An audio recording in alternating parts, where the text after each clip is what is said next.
KPM. Beli. Abang, Kak. Abang, Kak, saya ada jual susu ni.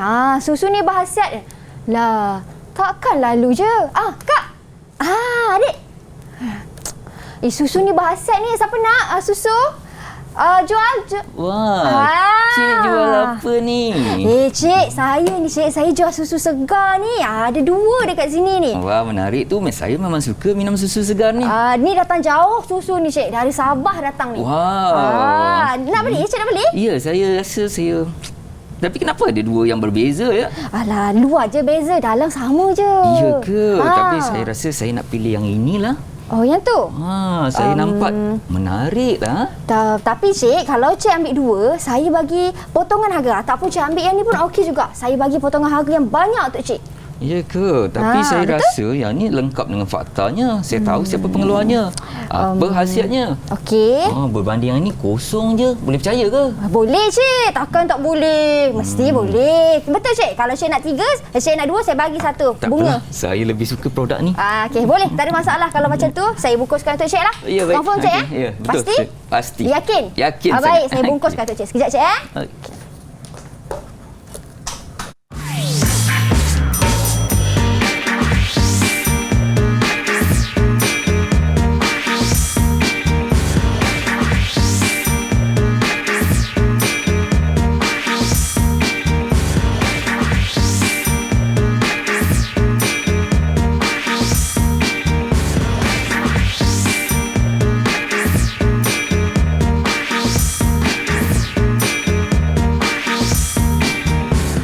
Assalamualaikum dan salam sejahtera semua. Anda sedang menonton Sukses SPM 2021 bersama saya Syamira Nazir. Hari ini saya menjadi jurujual susu hari ini, di mana hari ini kita nak belajar mata pelajaran kita reka bentuk grafik digital, dan tajuk dia sangat dekat dengan jiwa saya sebagai seorang graduan keusahawanan kerana hari ini tajuknya merupakan keusahawanan, dan bersama dengan kita guru yang sangat berpengalaman, Cikgu Abdul Halim. Assalamualaikum Cikgu. Waalaikumsalam Mira. Apa khabar Cikgu? Alhamdulillah sihat. Selamat datang ke kelas pada hari ini Cikgu. Ya, terima kasih. Baik, Cikgu, sebelum kita mulakan sesi pembelajaran kita, saya ingin mempersilakan Cikgu untuk salutasi tangan terlebih dahulu. Ya, baik Mira. Silakan Cikgu. Okey, terima kasih, dan saya juga. Baik, kepada semua murid-murid yang berada di rumah, terutamanya murid-murid yang akan menduduki kertas SPM tidak lama lagi, mereka pun sekarang sudah dapatkan suntikan vaksin. Jadi tahniah diucapkan, dan juga kepada anda yang belum dapatkan lagi vaksinasi, bolehlah dapatkan dengan segera. Baik Cikgu Abdul Halim, Ya, Cikgu boleh ketengah sedikit Cikgu? Boleh. Okey, terima kasih Cikgu. Cikgu, hari ni Cikgu kita nak belajar pasal reka bentuk digital, teknologi. Grafik digital Cikgu. Ya. Tapi apa kaitannya pula dengan saya menjual susu tadi? Yelah, kalau Mira lihat tadi kan, 2 botol yang berbeza. Satu yang mempunyai label, dan Baik. satu lagi yang kosong. Jadi apabila kita ingin mendapatkan sesuatu produk, tentulah kita ingin mendapatkan produk yang kita percayai, bermaklumat kan. Betul tak Mira? Betul? Ya. Wah, itulah maksudnya maklumat dekat luar kotak tu atau packaging tu penting rupanya Cikgu. Betul Mira, sangat-sangat penting kerana kita mendapat segala informasi tentang produk pada label produk tersebut kan. Penting rupanya pembungkusan ni. Baik Cikgu. Ya. Kita pun pada hari ini, kelas kita bukan hanya ada Cikgu dan juga saya, tapi ada juga murid-murid Cikgu, kawan-kawan baru saya di dalam talian. Assalamualaikum semua. Hai. Wah, nampak semuanya bersemangat pada hari ini. Jadi, kita ada 5 orang murid dari SMK Bukit Gambir, Tangkak Johor. Boleh kita minta mereka untuk perkenalkan diri terlebih dahulu? Kita minta Nurul Nadia. Hai Nurul. Hai, nama saya Nurul Nadia binti Muhammad Zainuddin daripada Sekolah Menengah Kemas Bukit Gambir. Boleh panggil saya Nurul Nadia. Okey, cita-cita nak jadi apa tu? Cita-cita saya untuk menjadi seorang jurugambar yang berjaya serta nanti. Wah, jurugambar Cikgu. Ya, Lepas tu boleh buka premis perniagaan sendiri kan? Mana Betul, tahu. Mira. Okey, baik. Terima kasih Nadia. Seterusnya kita ada Marsha Shasha. Silakan Marsha. Assalamualaikum dan selamat sejahtera. Nama saya Marsha Shasha binti Muhammad Zalani dari Sekolah Menengah Kebangsaan Bukit Gambir. Cita-cita saya nak jadi jurugambar. Wah, juru gambar Juru juga. gambar juga. Kita dah ada dah ni. Juru gambar perempuan susah nak jumpa cikgu. Betul, Okey. Mira. Baik, yang ketiga kita ada Muhammad Adam. Hai Adam. Hai, nama saya Muhammad Adam Danish bin Muhammad Ghani dari SMK Bukit Gambir. Okey. Apa cita-cita Adam? Nak tahu juga ni. Jururawat. Wah, jururawat. ya. Wah, hebat. Baik, terima kasih Adam. Yang kelima kita ada Ainur Raudah. Hai. Assalamualaikum warahmatullahi wabarakatuh. Dan salam sejahtera untuk Kak Mira. Nama saya Anwar binti Abdul Rahman dari Sekolah Menengah Kebangsaan Bukit Gambir. Cita-cita saya nak jadi seorang usahawan yang berjaya. Wah, usahawan yang berjaya. Hebat, semoga dipermudahkan suatu hari nanti. Dan yang terakhir sekali kita ada Muhammad Amar. Hai Amar. Hai, perkenalkan nama saya Muhammad Arsyad daripada Sekolah Menengah Kebangsaan Bukit Gambir. Cita-cita saya nak jadi seorang pereker fotografi. Wah, mereka fotografi. Baik, terima kasih Amar. Ini dia 5 orang kawan-kawan baru saya di dalam talian. Masing-masing mempunyai cita-cita yang sangat luar biasa. Cita-cita yang baik. Cita-cita yang murni juga. Semoga dipermudahkan dan diharapkan dengan kelas kita pada hari ini dapat membantu mereka untuk fahami lagi tentang keusahawanan tu cikgu. Ya, betul Mira. Dalam tajuk kita pada hari Ya, ini. betul. Betul cikgu ya? Ya, betul. Dan saya tengok cikgu pun banyak juga nak mengajar pada Ya, hari ini objektifnya. insyaAllah. InsyaAllah. Jadi kita berhenti berehat seketika dulu cikgu. Ya, boleh. Okey, kita biarkan mereka semua bersedia. Jadi jangan ke mana-mana, kembali selepas ini. Didik TV KPM. Didik TV KPM. Baik, kembali kita dalam Sukses SPM 2021 bersama saya Syamira Nazir, di mana hari ini kita nak belajar tentang reka bentuk grafik digital. Tetapi sebelum itu, saya nak tanya dulu pendapat kawan-kawan saya dalam talian ni. Bagaimana pendapat mereka tentang mata pelajaran yang akan kita belajar sama-sama pada hari ini? Saya nak tanya Muhammad Amar lah. Amar? Ya. Apa pendapat Amar tentang mata pelajaran yang kita nak belajar pada hari ini? Pada pandangan saya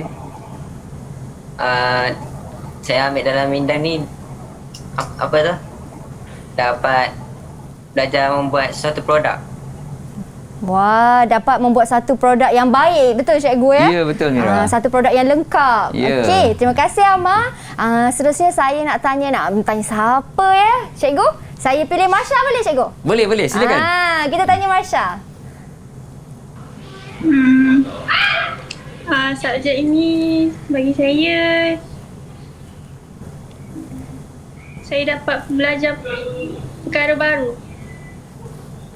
Betul, dapat mempelajari perkara-perkara baru kan cikgu? Ya, betul.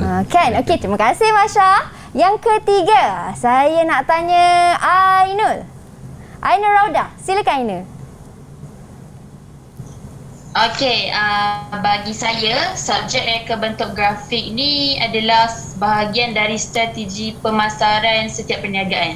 Sebab tu saya memilih untuk belajar reka bentuk grafik. Wow, hebat. Okey, terima kasih Ainul. Betul tu cikgu kan. Ya, Dalam mereka bentuk grafik digital ni pun sangat penting juga, terutama sekali apabila kita nak berniaga. Betul. Okey cikgu, kita dah dengar pendapat murid-murid tentang mata pelajaran ini. Ya. Jadi saya pun nak tahu juga dengan lebih mendalam apa Baik. cikgu nak fokuskan dalam tajuk keusahawanan ini. Silakan cikgu. Okey, terima kasih Mira. Okey, saya akan mulakan. Jadi semua dah tahu tentang subjek mata pelajaran kita pada hari ini, iaitu reka bentuk grafik digital. Okey. Tajuk yang kita akan fokuskan pada hari ini iaitu modul yang ketujuh, keusahawanan. Okey, kita lihat sedikit isu sukatan kandungan dia, isu dan trend masa depan. Kita nak tahu juga. Kemudian asas keusahawanan dan projek projek pameran kreatif ya. Okey. Kemudian standard pembelajaran yang murid-murid akan ikuti ialah menjelaskan isu etika dan perundangan yang berkaitan dengan grafik. Okey, kemudian yang kedua mengira kos projek bagi penghasilan karya grafik digital, dan seterusnya membuat analisis strategi pemasaran untuk mempromosikan karya grafik menerusi pameran. Okey, jadi saya nak beralih kepada teori yang kita pernah belajar dulu ya murid-murid. Okey, kita imbas kembali. Okey. Jadi yang pertama kita nak sentuh, saya nak sentuh tentang isu dan trend masa hadapan. Okey. Jadi kalau Mira lihat saya, okey, saya berpakaian ada tak tokoh seperti seorang usahawan? Mira? Ada cikgu. Ada ya? Ada. Okey, boleh jadi seorang usahawan ya? You tahu cikgu sebab cikgu Okey. lekap bersut. Nampak ke boleh percayaan di situ cikgu? Okey, baik Mira. Okey, jadi kita nak lihat etika seorang pereka grafik. Jadi dalam kita menjadi seorang pereka, kita mesti ada etika yang kita perlu amalkan. Okey, kita lihat kemahiran komunikasi. Okey, sangat penting kemahiran komunikasi di sini. Seperti Mira tadi, menjual produk Tenusu kan, susu segar. Jadi kemahiran berkomunikasi dapat menarik kita punya pelanggan. Okey, kemudian seterusnya penyelesai masalah. Seorang pereka grafik ini dia mestilah menjadi penyelesai masalah. Okey, kenapa penyelesai masalah? Kerana klien akan datang kepada pereka grafik dengan membawa satu masalah. Contohnya, mereka baru menubuhkan sebuah perniagaan. Jadi mereka belum mempunyai identiti korporat seperti logo. Jadi pereka grafik lah yang akan menyelesaikan masalah tersebut. Kemudian mampu terima kritikan. Jadi setiap karya yang kita hasilkan mungkin tidak boleh terus diterima oleh semua orang. Okey, mungkin ada ruang-ruang untuk kita perbaiki sesuatu karya kita. Okey, kemudian keterbukaan minda. Okey, ini juga kita kena berfikiran terbuka, melihat kepada pesaing, melihat kepada pandangan-pandangan orang yang berada di sekeliling kita. Kemudian kebolehpercayaan. Seorang pereka grafik juga mestilah boleh dipercayai. Okey, tidak plagiat hasil ciptaan orang lain. Okey, tidak menggunakan sumber yang tidak sah. Okey, inilah etika yang perlu ada bagi seorang pereka grafik. Seterusnya kita lihat, okey, isu etika dan juga perundangan. So sangat penting dalam kita menjadi seorang pereka grafik, kita juga terlibat dengan isu etika dan juga perundangan, iaitu pertama sekali perlindungan harta intelek. Okey, segala karya yang kita buat, reka bentuk yang kita hasilkan, seperti juga seorang komposer muzik kan. Jadi mereka bila mencipta lagu, itu adalah harta intelek mereka. Okey, jadi perkara ini perlulah dilindungi. Kemudian juga ada juga isu tentang jenayah cyber. Sekarang ni banyak jenayah cyber. Okey, boleh tak saya tanya pelajar saya? Boleh, bagi cikgu. contoh. Adam, boleh tak bagi satu contoh jenayah cyber yang kamu tahu? Scammer. Bagus Adam. Okey, Amar nak cuba? Silakan Amar. Penggodam. Okey, bagus. Okey, itu antara jenayah cyber yang sering kita dengar sekarang ya Mira, dan banyak lagi jenis jenayah cyber yang berlaku sekarang. Okey, kemudian netiquette. Okey, apa dia netiquette Ainul? Ainul Raudah.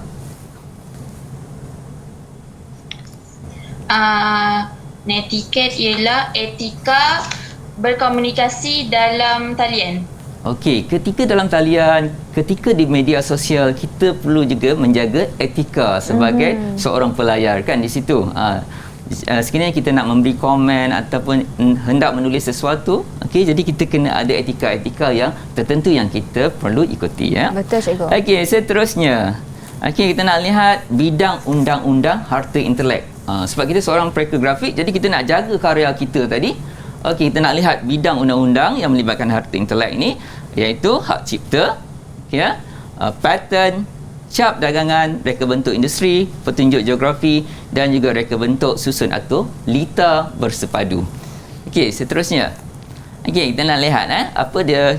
Saya akan sentuh 4 perkara yang penting dalam reka bentuk grafik, iaitu pertama hak cipta, ialah hak eksklusif yang diberikan oleh undang-undang untuk tempoh masa tertentu kepada pencipta karya. Okey, dilindungi di bawah Akta Hak Cipta 1987 lah.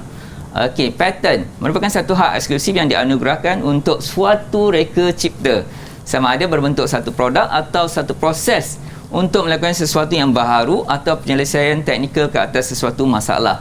Jadi patennya dia ada akta juga, Akta Paten 1983 lah. Inovasi barulah biasanya. Cap dagangan bermaksud apa-apa tanda yang boleh dinyatakan secara grafik. Akta Cap Dagangan 1979 ini akta yang melindungi cap dagangan lah. Kadang-kadang kita ada terkeliru cap dagangan dengan jenama. Tetapi sekiranya jenama itu didaftarkan sebagai cap dagangan, so nampak dia macam samalah. Okey, jenama, katakan pakaian dan sebagainya lah. Okey, kemudian reka bentuk perindustrian, ciri bentuk, tata rajah, corak atau hiasan yang digunakan pada sesuatu barang melalui proses atau cara perindustrian. Perindustrian melibatkan skala yang besar lah. Akta Reka Bentuk Industri 1996. Okey, sekarang saya dah nak beralih kepada bagaimana kita nak menjawab dengan baik soalan bahagian A. Okey, sukses SPM kan 2021. Okey, boleh saya mulakan Mira? Boleh cikgu. Okey, baik. Contoh soalan yang pertama, sebahagian daripada pernyataan pada jadual 1 berkaitan dengan bidang undang-undang harta intelek. Okey. Berdasarkan jadual 1, tandakan tik bagi maksud bidang undang-undang harta intelek yang betul, okey, dan pangkah untuk yang tidak berkaitan pada ruang jawapan. Okey, dia nak yang betul, kamu tandakan tik. Okey, boleh saya pilih pelajar Boleh, untuk cikgu. menjawab. Cikgu nak pilih siapa, cikgu? Saya pilih Marsha lah untuk jawab soalan yang pertama ni. Silakan Marsha. Nama yang bertuah pada hari ini. Ya. Saya jawab betul. Hak cipta, hak eksklusi yang diberikan oleh undang-undang kepada pencipta karya. Pertama betul Marsha? Betul. Okey. Cap dagangan. Yang kedua, hak eksklusif yang dianugerahkan untuk sesuatu produk atau proses. Marsha? Salah. Okey. Reka bentuk perindustrian. Hak monopoli terhadap reka bentuk luaran sesuatu barangan yang dihasilkan secara meluas. Betul. Okey, saya nak tanya sedikit. Kenapa cap dagangan ni salah, Marsha? Kenapa Marsha? Boleh Marsha kongsikan jawapan? Kenapa salah? Tadi dalam nota sebelum ni saya dah nyatakan tentang cap dagangan. Kenapa salah agak-agak Dia bermula dengan huruf P. Betul cikgu? Ya, okey. Okey, ada yang nak membantu. Kita tengok Adam nampak Adam. senyum di situ. Adam, nak cuba, menolong. Silakan Adam. Sebab dia dianugerahkan untuk sesuatu produk atau proses. Okey, sebab ini produk atau proses. Produk atau proses ni bukan untuk cap dagangan. Cap dagangan tadi itu tanda. Tak kira lah huruf ke simbol ke, tanda kepada sebuah entiti perniagaan tu. Okey, jadi kita semak jawapan Marsha tadi. Marsha dapat menjawab dengan baik lah. Okey, semuanya jawapan yang Marsha berikan betul. Wah, okey, tahniah Marsha. Okey, seterusnya. Okey, boleh cikgu? Seterusnya. Okey, soalan yang kedua. Kita beralih pada soalan yang kedua. A dan B pada jadual 2 adalah berkaitan dengan akta harta intelek. Okey, masih lagi berkaitan dengan akta. Okey, A, sesuatu ciptaan dalam bentuk produk atau proses boleh didaftarkan dengan syarat ciptaan itu mestilah baharu dan boleh diaplikasikan dalam industri. B, memberi perlindungan kepada tanda atau simbol yang diletakkan pada barang atau perkhidmatan bertujuan untuk menunjukkan hubungan antara barang atau perkhidmatan dengan tuan punya cap dagangan berkenaan. Okey, berdasarkan jadual 2, nyatakan akta yang berlabel. Okey, jadi murid-murid semua, pertama sekali kita mestilah melihat pernyataan yang diberikan dan mencari kata kunci. Okey, contohnya saya gariskanlah di sini untuk pernyataan A mestilah baharu dan boleh diaplikasikan dalam industri. Kemudian yang bawah ini ialah memberikan perlindungan tanda atau simbol yang diletakkan pada barang. Lihat di sini ada clue lah bagaimana kita nak menjawab soalan ini. Okey, persilakan siapa Amar boleh cikgu? Amar, silakan Amar. Boleh Amar. Silakan Amar.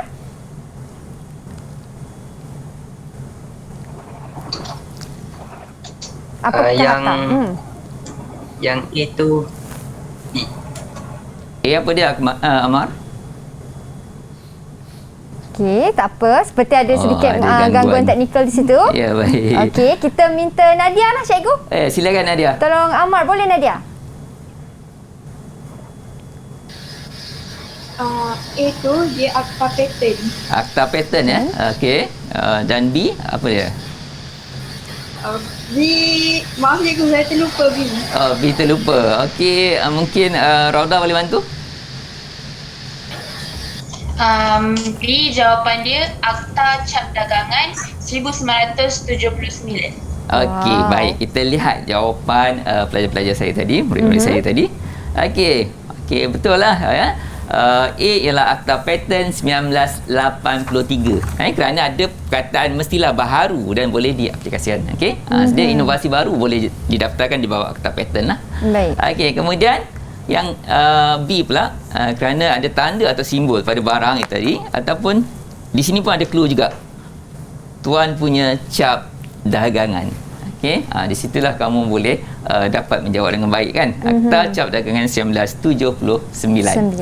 Okey, kita pergi kepada soalan yang seterusnya. Baik, soalan seterusnya. Okey, jadual ketiga menunjukkan dua kategori cap dagangan.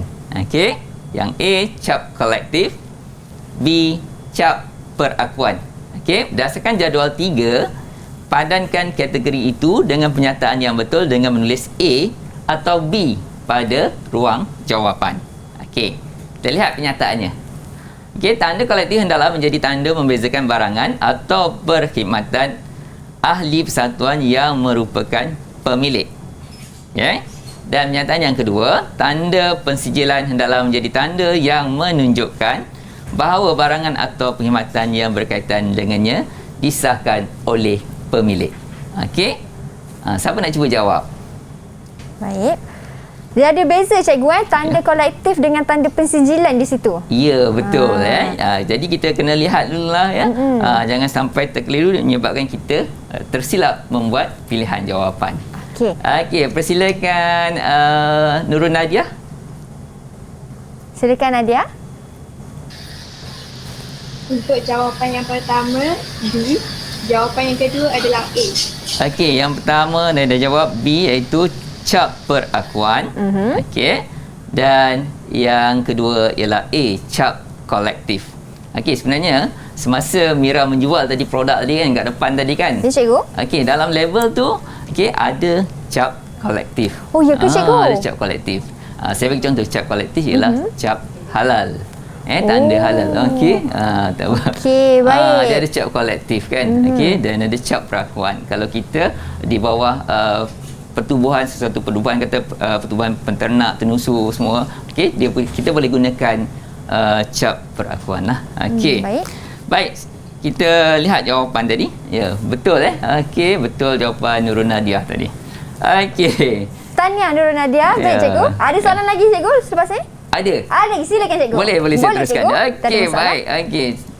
Item yang keempat kita lihat sebahagian daripada pernyataan dalam jadual 4 berkaitan hak eksklusif pemilik reka bentuk perindustrian berdaftar. Okey, berdasarkan jadual 4, tandakan tik bagi hak eksklusif yang betul dan pangkal untuk yang tidak berkaitan pada ruang jawapan. Okey, kita nak lihat hak eksklusif pemilik reka bentuk perindustrian berdaftar. Pertama, membuat, menciplak, menjual, mengimport, membeli. Okey, saya rasa mudah je. Mungkin Mira pun boleh jawab. Betul. Saya cubalah cikgu. Silakan Mira. Saya cuba dulu ya. Ya, betul. Okey. Kalau antara ni saya cuba jawab satu, yang salah sudah semestinya menciplak tu mesti salah cikgu. Okey, baik. Itu jawapan saya. Okey. Kita dengar jawapan murid-murid pula. Ya, silakan Adam. Nampak cikgu? Ya. Nampak Adam? Tak. Oh, tak nampak. Okey, tak apa. Kita Adam besarkan untuk Adam. Okey. Sekejap sikit. Okey, boleh Adam? Silakan Marsha. Adam cikgu. Oh, Adam. Adam ke Marsha? Okey, Adam dulu lepas Marsha cikgu. Okey, baik. silakan Adam. Mengimport tu betul kot. Mengimport betul. Okey. Okey, tak apa. Kita dengar dulu jawapan murid lain cikgu. Okey, itu jawapan Adam. Silakan Marsha. Marsha, silakan Marsha. Membeli salah. Membeli, salah. Okey. Yang lain menjual? Menjual. Betul. Menjual, betul. Okey, betul. Membuat, Marsha? Betul. Betul. Okey, jadi kita lihat, kita semak jawapan Mira dan murid-murid kita yang lain. Okey, cikgu. Okey. Wah, semuanya hebat-hebat belaka.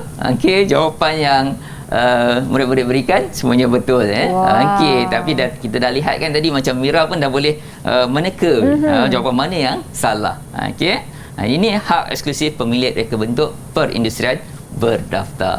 Baik, cikgu. Okey, seterusnya kita pergi ke soalan yang berikutnya. Okey. Jadual 5 Silakan, cikgu. menunjukkan fungsi cap dagang. Okey, fungsi kualiti, fungsi ekonomi, fungsi asal dan juga fungsi pemasaran. Okey, berdasarkan jadual 5, padankan fungsi cap dagangan dengan pernyataan yang betul dengan menulis mula fungsi cap dagangan pada ruang jawapan. Pernyataan fungsi cap dagangan. Yang pertama, cap dagangan sebagai alat pengiklanan sangat berkesan kerana pengguna membeli sesuatu keluaran akibat terpengaruh dengan iklan yang berterusan. Okey. Kemudian yang kedua, cap dagangan dapat menunjukkan sumber yang bertanggungjawab mengeluar atau menjual sesuatu barangan atau perkhidmatan.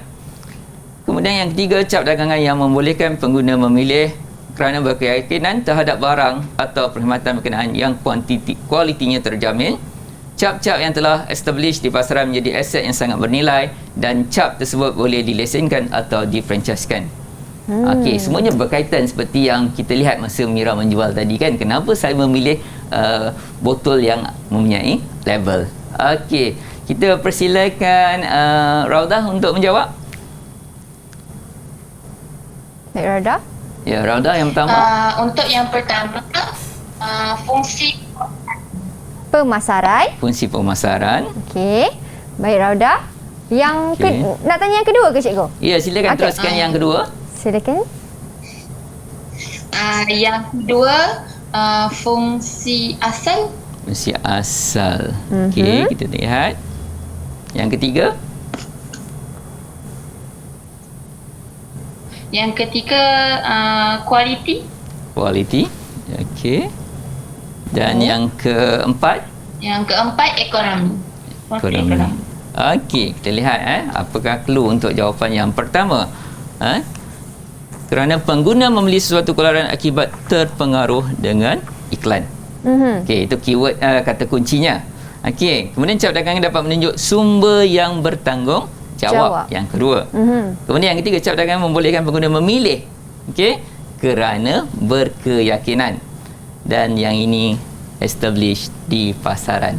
Okey, kita lihat betul tak jawapan Raudah tadi. Okey. Okey, yang pertama fungsi pemasaran. Okey, betul Raudah. Tahniah Raudah. Kemudian yang kedua, cap dagangan sumber yang bertanggungjawab, fungsi asal. Betul juga. Okey, tepat. betul juga. Okey, kemudian yang ketiga, fungsi kualiti. Okey, kerana berkeyakinan, saya berkeyakinan. Kemudian yang keempat, fungsi ekonomi. Okey, sudah terkenal kan? Okey. Wow, betul semua lah, dapat 4 markah. Tahniah Raudah dapat menjawab dengan baik. Okey, Okey. alhamdulillah. Okey, itu untuk Raudah, cikgu. Ya. Kita pun ada soalan yang ke-6 pula. Okey, kita teruskan ya. Teruskan, cikgu. Okey, contoh soalan 6. Sebahagian daripada penyataan pada jadual 6 berkaitan dengan impak terhadap jenayah cyber. Berdasarkan jadual 6, tuliskan benar bagi impak yang betul dan palsu untuk yang tidak berkaitan pada ruang jawapan. Kita lihat pernyataan impak jenayah cyber. Apa kesannya? Mengancam data dan keselamatan, menaikkan nama sesebuah negara, memberikan keuntungan wang ringgit, mengaitkan maruah dan reputasi individu atau organisasi. Sasi. Okey, cikgu. Okey. Sebab kat sini ada 4 soalan, kita pilih 4 orang murid lah, cikgu. Tadi Boleh. Raudah dah dapat 4 markah ni. Kena kejar ni. Baik, kita pilih. Kita teruskan dengan Amar mula-mula. Mengancam data dan keselamatan, Amar? Benar. Benar. Okey, benar ya. Baik, Okey. Ammar jawab benar. Okey, yang kedua, kita silakan Nadia.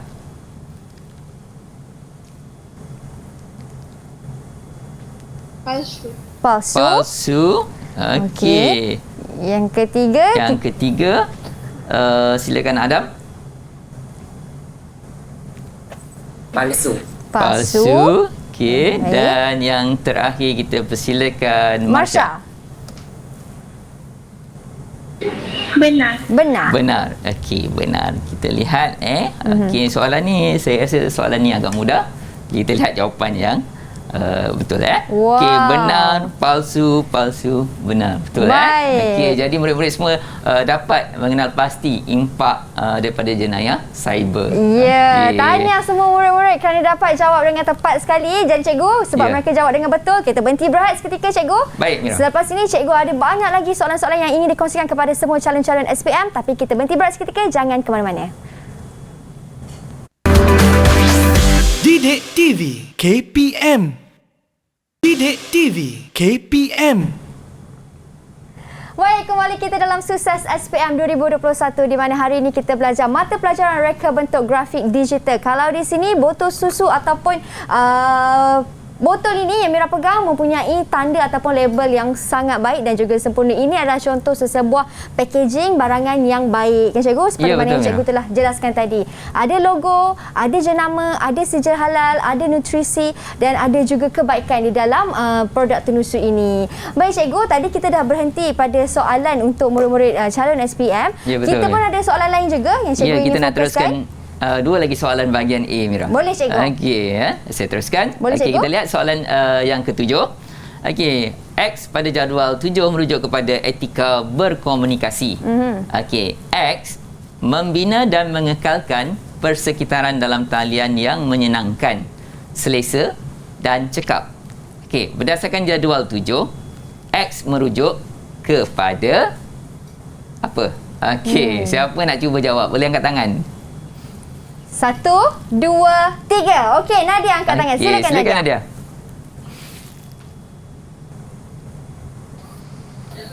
X merujuk kepada netiquette. Netiquette. Okey.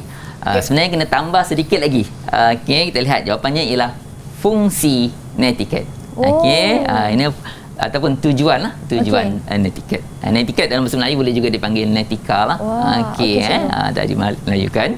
Okey, membina dan mengekalkan persekitaran dalam talian yang menyenangkan, selesa dan cekap. Sebab tu dah saya kata tadi, saya dah tegaskan bahawa bila kita berada di media sosial sebagainya, apabila kita hendak melontarkan sesuatu pendapat dan sebagainya, kita mestilah menjaga etika yang tertentu lah.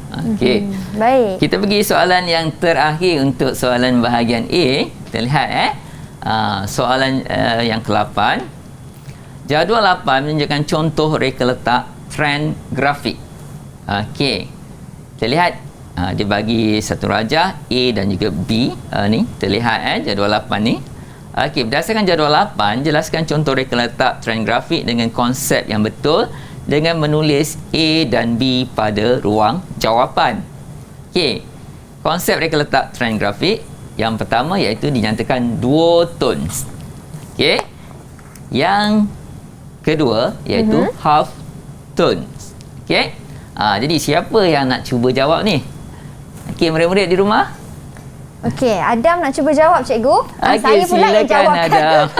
Saya pula yang pandai-pandai. Silakan Tak apa, Adam. saya rasa Adam boleh jawab. Okey, silakan Adam. Okey, Yang dua pertama tone yang tu mana tu? B. B. Yang pertama Yang B. kedua tu A. A. Okey, yang pertama B. Okey. Okey. Adam, saya nak Yang tanya. kedua. Kenapa kamu pilih katakan yang kedua ni A, half tone? Ada boleh beri alasannya tak, Adam?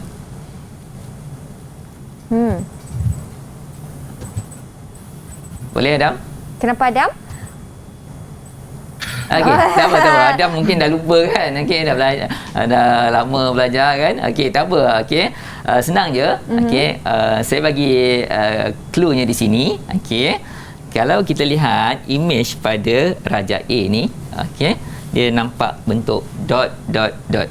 Okey, apabila kita nak mencetak, okey, kita nak keluarkan kesan titik-titik ini, okey, itu dipanggil half tones. Okey, maka automatiklah jawapan satu lagi ialah dual tones. Okey. Okey, tahniah Adam. Jawapan kamu betul. Okey, Ya, bagus. tahniah, Adam. Okey. Alright. Jadi kita dah tamat bahagian A. Saya rasa murid-murid okey boleh menjawab dengan baik sekiranya mereka dapat menguasai, dapat melihat di manakah letaknya kata kunci. Okey. Alright, seterusnya kita pergi kepada sedikit teori sebelum kita beralih kepada soalan bahagian B. Okey. Jadi kita nak lihat bagaimana kita nak mengira kos projek bagi penghasilan karya grafik digital. Okey Mira, kan nak keluarkan label tersebut mestilah melibatkan kos. Betul tak Mira? Okey, jadi kita nak lihat apakah kos-kos yang terlibat dalam satu pengeluaran produk grafik, produk grafik digital. Okey, yang pertama ada, kita bagikan kos ini kepada dua, iaitu kos tetap dan juga kos berubah. Okey, tengok tajuk ke atas tu pun insya-Allah semua orang boleh faham lah. Okey, tetap maksudnya dia tidak berubah. Walaupun pengeluaran semakin meningkat. Okey, jadi kos tetap ni dia malar sahaja. Dia tak akan berubah-ubah. Okey, saya bagi contoh sewa kedai. Okey, setiap bulan kita akan bayar sewa yang sama. Insurans kedai, gaji pekerja, setiap bulan kita akan bayar gaji dengan jumlah yang sama, cukai, perkakasan dan perisian serta mesin pencetakan. Yang ini maksudnya kos tetap sebab dia tak akan berubah. Dia kekal. Okey, kemudian kita lihat kos berubah. Kos yang boleh meningkat ataupun berubah mengikut kuantiti. Okey, kuantiti dan quality. Kalau kita nak banyakkan kuantiti, kita nak keluarkan, so kos akan meningkat. Ataupun kita tukar daripada kualiti yang biasa kepada kualiti yang lebih baik atau tinggi, maka kos juga akan meningkat. Okey. Kemudian kita lihat ia juga bergantung pada harga pasaran semasa. Katakan bahan mentah kita kan. Okey, bergantung pada harga pasaran. Okey, contohnya kalau kita nak buat kuih, tentulah tepung, gandum kan. Okey, jadi kita melihat juga kepada harga pasaran. Okey. Alright, kita lihat kos bahan mentah, kos buruh langsung, belanja langsung, kilang dan juga sebagainya. Kos buruh langsung ni maksudnya kos buruh tenaga pekerja yang kita gunakan yang terlibat secara langsung untuk mengeluarkan produk tersebut. Okey. Seterusnya, kita lihat kos bahan. Jadi tadi saya pun dah ceritakan sedikit tentang kos bahan. Kos keseluruhan pembuatan produk. Faktor yang mempengaruhi tinggi atau rendah kos bahan ialah harga, kuantiti, kualiti sumber bahan mentah, masa dan tempat sesuatu pengeluaran produk yang direka. Ini faktor kos bahan lah. Okey, elemen kos pengeluaran.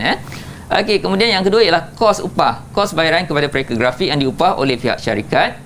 Pereka grafik yang bertanggungjawab untuk menghasilkan rekaan grafik yang terbaik dan memenuhi kehendak klien. Okey, kalau kita lihat kos upah, ia juga melibatkan pengalaman seorang pereka grafik itu. Semakin berpengalaman, semakin diiktiraf, maka harga upah yang diberikan kepada pereka tersebut dia akan lebih tinggi. Alright. Okey, kemudian seterusnya kita lihat cost overhead. Kos yang tidak terlibat secara langsung dalam pengeluaran produk ataupun perkhidmatan. Contoh cost overhead ialah kadar bayaran. Apa dia kadar bayaran ni? Kadar bayaran ialah saya beri contoh, bil elektrik, bil telefon, bil internet, bil air, itu adalah kadar bayaran. Baik. Dan juga penyelenggaraan peralatan dan mesin. Jadi kita dah katakan kita ada mesin pencetak. Di samping kita buat pengeluaran, kita juga kenalah selenggara supaya kualiti produk kita terjamin. Okey, cikgu. Alright, kita soalan. lihat. Soalan bahagian B. Tentu Mira pun dah tak sabar kan? Betul cikgu. Okey. Soalan kira-kira cikgu. Ya, soalan bahagian B ni melibatkan banyak soalan kira-kira lah. Tapi taklah sesukar mana. InsyaAllah semua pelajar ataupun semua murid-murid dapat menjawab dengan baiklah. InsyaAllah. Okey, kita lihat jadual 10 menunjukkan butiran harga bagi tempahan gegantung ataupun biasanya dikenali sebagai banting lah. Banting kan. Untuk ukuran 1 kaki persegi. 1 kaki darab 1 kaki lah. Mengikut pilihan resolusi dan jenis. Okey, resolusi yang pertama 720 dpi. Okey, bahan jenis A harganya RM2 sekaki persegi Bahan jenis B RM1. Kemudian kita lihat resolusi yang kedua iaitu 1200 dpi. Ini resolusi yang lebih tinggi. Okey, kita lihat bahan jenis A, kita lihat harganya RM2.50. Okey, bahan jenis B RM1.50. Di sini kita lihat perbezaan resolusi menyebabkan harga pun berbeza lah. Kos yang kita perlu keluarkan juga berbeza. Okey, berdasarkan jadual 10, hitungkan kos upah untuk A. Sekeping gegantung yang berukuran 5 kaki darab 2 kaki yang menggunakan bahan jenis A resolusi 1200 dpi. Okey, kita lihat ini ya, ukuran dulu. Bahan jenis A resolusi 1200 dpi. Okey. Murid-murid semua bila dapat soalan, jadi perhalusi soalan tersebut. Lihat butiran yang dikehendaki. Okey, Okey, siapa yang nak cuba jawab soalan ini? Masing-masing tengah buat pengiraan, cikgu. Saya pun nak cuba. Okey, Marsha dah siap kira. Okey, silakan Marsha. Jumlah luas 10 kaki persegi. Okey, seterusnya. So kalau cara kira dia 10 darab dengan RM RM2.5, so dapat RM25. Okey, kita lihat jawapannya. Okey, jumlah luas, betul. Pertama kali kita kena kira jumlah luas dulu, 10 kaki persegi, dan kita pengiraannya 10 darab RM2.50. Jadi jawapannya RM25. Tahniah Marsha. Okey. Tahniah Marsha. Okey, bagus Marsha. Okey, kita beralih kepada soalan yang B. Okey, sekeping gegantung yang berukuran sama dengan 4A yang menggunakan bahan jenis B. Okey, cuba Ainul. Resolusi 720 dpi. Ainul? Silakan Ainul. 10 darab RM2.50. 10 darab RM1 sama dengan RM10. Okey, RM10. Kita lihat pula, kita cuba tanya kepada Nadia, Nadia untuk yang kedua, resolusi 1200 dpi. Silakan Nadia.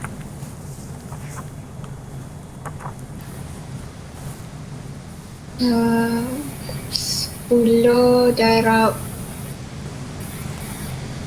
RM2 sama dengan Betul. Dia pula dia. Teruskan je. RM20 sama dengan RM20. Okey, kita lihat saja jawapan kedua-duanya. Okey, yang pertama, resolusi 720 dpi, iaitu ukuran 10 kaki persegi.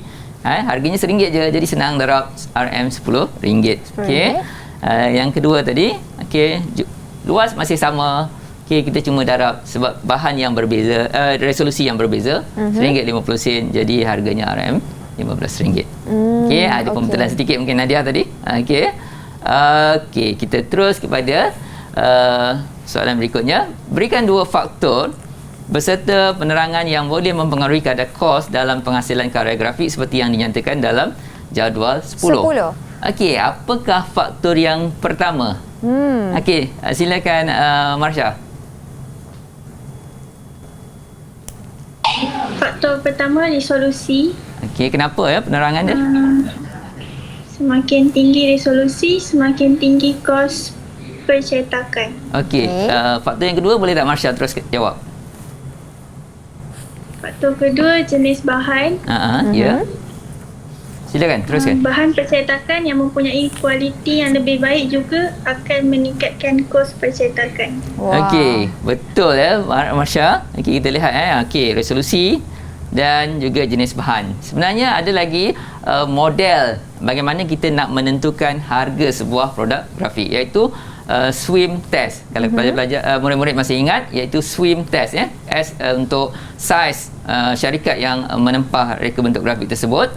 Okey, W ialah what, apa jenis produk yang diinginkan. Okey, I ialah impact, berapa besar impact yang dia nak. Okey, M ialah market, pasaran. Okey, pasaran, berapa luas pasaran.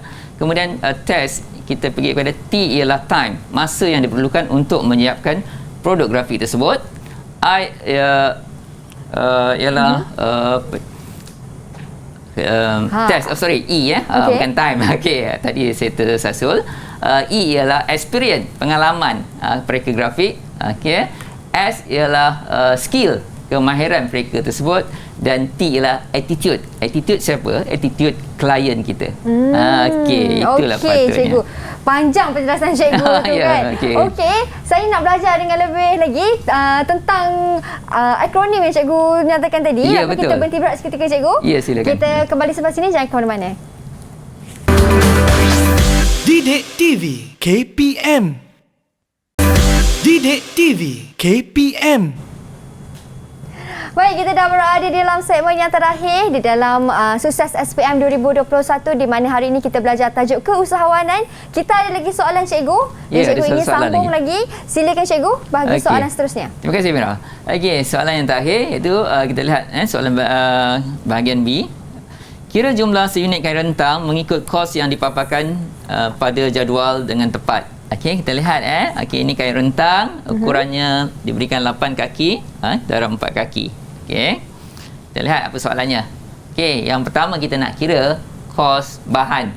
Okey, kita lihat bahan yang diberikan. Yang pertama jenis 1 tarpaulin, harga satu kaki RM2, satu kaki persegi ya. Bilangan kaki persegi yang diperlukan ialah 32 kaki persegi.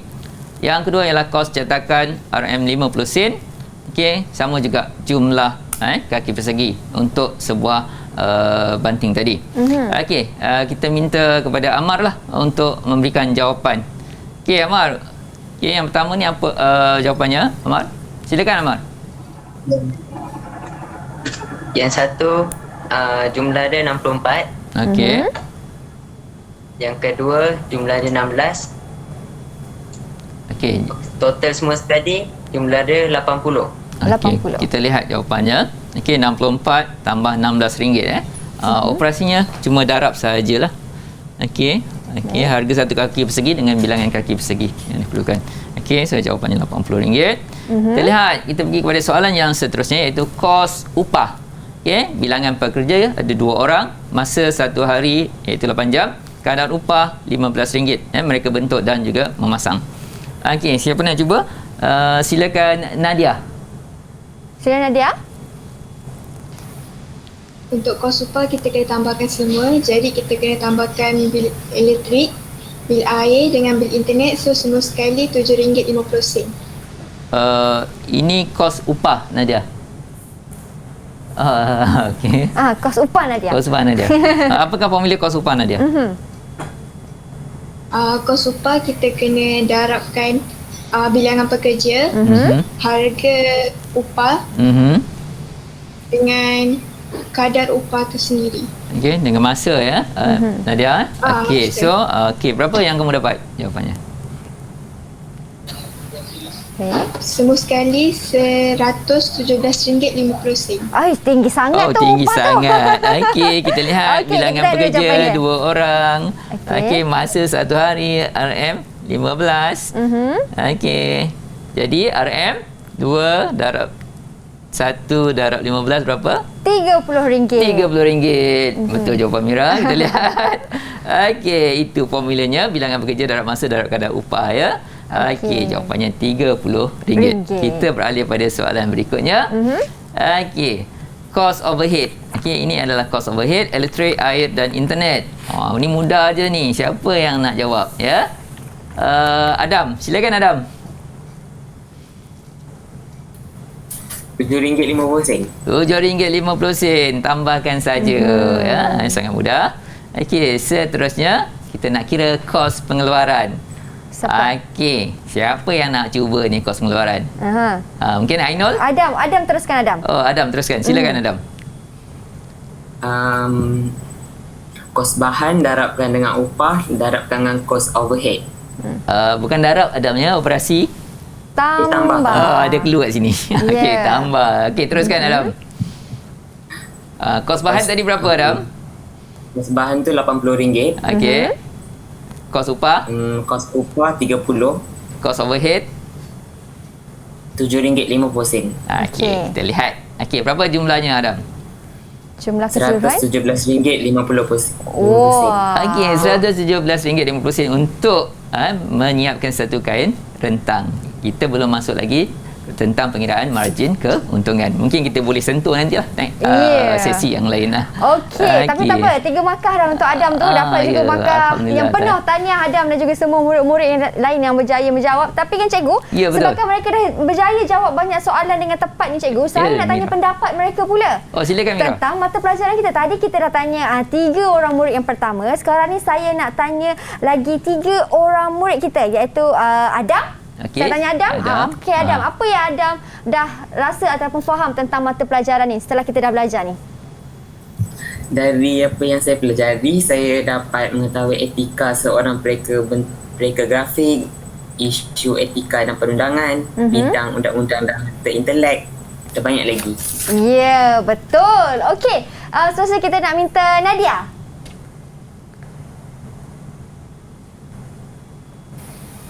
Daripada apa yang saya pelajari dalam mata pelajaran reka bentuk grafik digital dan dalam tajuk kesusahan ini, saya dapat pelajari tentang etika seorang pereka bentuk grafik, cara kos pengiraan pengeluaran dengan banyak lagi lah.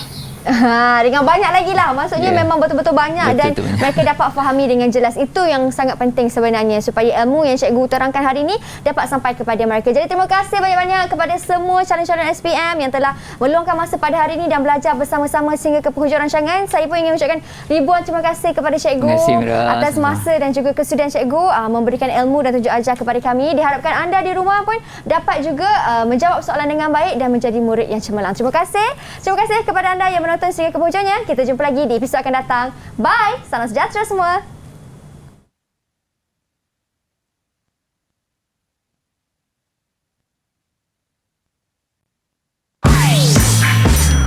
Didik TV KPM